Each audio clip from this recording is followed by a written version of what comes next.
And this is why we say that the patriarchy hurts men too. A lot of what we've normalized as typical male behavior actually overlaps with major depressive disorder symptoms. But let me tell you the real difference between the two things, because they do look very similar. I will give you that. The biggest and key difference between depression and learned helplessness is that one has an internal and chemical cause, and the other is caused by external factors, or the perception of external factors. The reason I don't want the two things to get confused is because when the cause is a chemical imbalance in the brain, then yes, you might be able to take some medication to offset that imbalance and you may start feeling better, right? Learned helplessness in its truest form does not come from a chemical imbalance in your brain. It comes from external factors and how you perceive them. I really do think that there are traumatic events that men encounter in their lives that leads to this weakened, helpless mindset. So let me talk about some of those events. The biggest thing you need to understand is the fact that masculinity is viewed as a mutable trait. It's viewed as a trait that can be taken or given to men based on their behavior, based on their presentation, social status, how many women they've slept with, orientation, etc. And that's where we get all these phrases like, oh, are you a girl? Are you not straight? Oh, boys don't do that. Men don't do that. Men don't behave like that. And you can tell we value masculinity over femininity because whenever women are seen as doing like masculine things, they're sort of given a measure of respect among men. But when men do things that are typically viewed as feminine, his entire being, usually comes into question. And that's where that learned helplessness really comes in, because we beat the feminine out of the boys, but we don't beat the masculine out of the women. And therefore, boys tend to come to associate that too much masculine, that's still fine. But if there's even a noticeable amount of feminine, or if you're ever questioned about the feminine traits that you choose to take on as a man, there's a lot of incentive to actually reject the feminine for men. And on the other side, there's incentive for women to accept the masculine. I want to add too that the type of masculine things that women tend to get praised for doing, they usually still tend to come out of like a feminine and nurturing place. My mom carried our whole family on her back, and my mom worked 3 jobs and all that. When those women are no longer seen as taking care of their family and like nurturing with those kinds of, masculine actions, when those women actually turn around and start competing with the men, that's when those things actually being masculine is used to put the women down and to denigrate their femininity. In order to have masculinity, you still need to have gender roles. In order to praise and worship masculinity, you need to denigrate and demonize femininity. We give boys permission to terrorize girls, and then we tell girls, that's okay, that's just because he likes you. Don't be mean to him. He can't handle that. That's where the learned helplessness comes from. It's from boys receiving completely different treatment than girls when they are testing the boundaries of our society. That was the biggest and most helpful thing for me to understand when I was teaching, is like kids are not naturally misbehaving or like mischievous or whatever. They're naturally curious. Every way. They're beautifully curious. They're morbidly curious. They're disgustingly curious. They're just curious. They're curious to see what'll happen. They see stuff on, TV and they want to act it out. They see other kids do things. They want to act it out. What matters is our response to them as a society. It doesn't really matter what it is they're doing. When you are a child, you don't have a developed frontal lobe until you're 26. So you can't really deal with the consequences and the impacts truly of your actions. You have to learn that stuff little by little. So how come it is that by the time we get to adulthood, most women are at a level of responsibility that most men can't even comprehend? So now let's put it all together. When you grow up in a society that responds to you baseline differently than it responds to 50% of the other people in that society, you will start to pick up on that eventually. And you will start acting in a way society wants you to act, right? They're going to put up these little barriers. This is like the actual experiment that they did with learned helplessness, right? So when an animal is placed in a cage where there is a floor that's going to shock you, okay, so you step on this floor, you get shocked. And then there's another part of the floor where if you climb over a barrier, the floor there is safe. It's not going to shock you, right?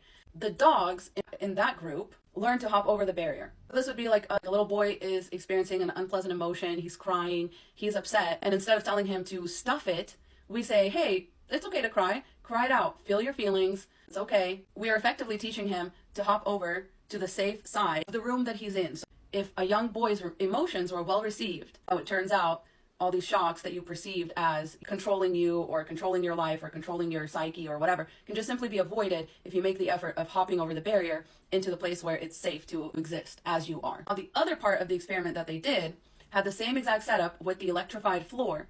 The only problem is that they put the barrier all the way up so that the animal's going to jump over to the other side. And this is what happens when a little boy is crying and is upset and people tell him, shut the F up, you're a man, boys don't cry, men don't show their feelings. Okay, so there's no safety. There's no safety. All these things are shocks. So in addition to the original unpleasant emotion, now the child, the boy, is also being shocked without the ability to cross over into a safe space. They're also being shocked and teased and told that they are like a girl, which why is that bad? And why shouldn't they be like a girl? Because again, that's the safe space. The stuff that's like a girl is being able to cry, being able to express your emotions, being able to be comfortable and self-aware of your emotions and being able to deal with that, being able to regulate. We just don't allow boys the chance to jump over into that safe side. So now the most interesting part, when you take the group of animals that wasn't able to get to a safe space and you give them a space where they do have the ability to do that, they will stay on the side of the room with the electrified floor, even though they can see through to the other side. But they're just assuming that that floor is electrified too. They're assuming that there is no other option because that's what they were shown in the first experiment. Are we all connecting the same dots? This is the important part. For a lot of men now, no matter how much you tell them, it's okay, there's a better way, ask for help, look around, let's talk about our emotions, let's work on our relationship. A lot of men are like, no, because I know how that goes. That is the bad place. Like, I've tried that, and my mom and dad told me that boys don't cry. And my dad told me to suck it up. And when I failed and I wanted to feel sad about it, people told me boys don't cry and men just get out there and they work harder. And that's him just staying on that electrified floor, walking around while you're over here like, this floor doesn't hurt. No, I'm fine over here. This is what being a man is like. It's supposed to be hard and painful and unpleasant. And I'm going to take that fact out on everybody else instead of just creating a better situation for myself. The biggest trick the devil ever pulled was convincing men that the side without the electrified floor is somehow less rewarding because it's safe, that it's somehow less rewarding because there are women there, and it's somehow less rewarding because it teaches you to take agency over your own circumstances rather than worrying what people are going to think about you if you don't stay on the side of the cage that shocks you inexplicably when you're just trying to live. And they pass that same mentality on to their children. They use that same mentality to compete with other men. They keep other men in their place. The goal is to make sure nobody gets out because that's what men are convinced that masculinity is. But it's actually weakness, and it's actually learned helplessness, and it's actually the inability to think outside the box and change your own circumstances. And it's letting the fear of what other people think control your life and your circumstances rather than being a freed and liberated individual. But it is a trained and conditioned response, and we do have to remember that. I do think that's why a lot of men just don't see the value in getting over to the other side. They're like, but this is where all the men are. We're all here. Everyone's getting shocked. It's fine. But it's like, yeah, but you guys are also biting each other. You're also angry all the time. You're also violent. And anytime any of you come over to the space that women share, it ruins women's lives. This is why we have women-only spaces. This is why women are initiating so many divorces, because they're realizing that this kind of behavior truly is toxic and pervasive. It doesn't just affect the men. It affects everyone around them, the women, the children, everyone that they share a life with. So it's like, it's actually very important for us all to know this and realize this and distance ourselves from men who don't think there's a better way forward, because they want to stay in a place where they're getting hurt, where they're hurting others, and where they don't believe that there's a different way.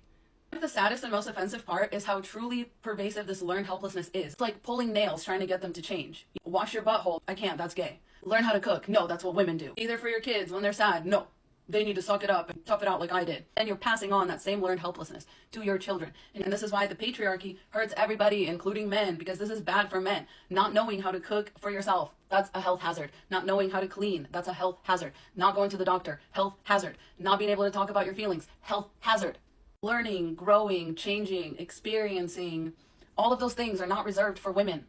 Feeling, articulating, caring for yourself. I'm not even saying like start with other people. I'm saying start by caring for yourself. Men do not own the masculine and women do not own the feminine. And the sooner that we understand that, the sooner we can get out of this learned helplessness hole. But that's kind of how I think about it. I think that definitely depression has a lot of the same symptoms, but this is something that's different. Okay. I hope that makes sense. Let me know if you have any other questions. Okay. Godspeed. I love you.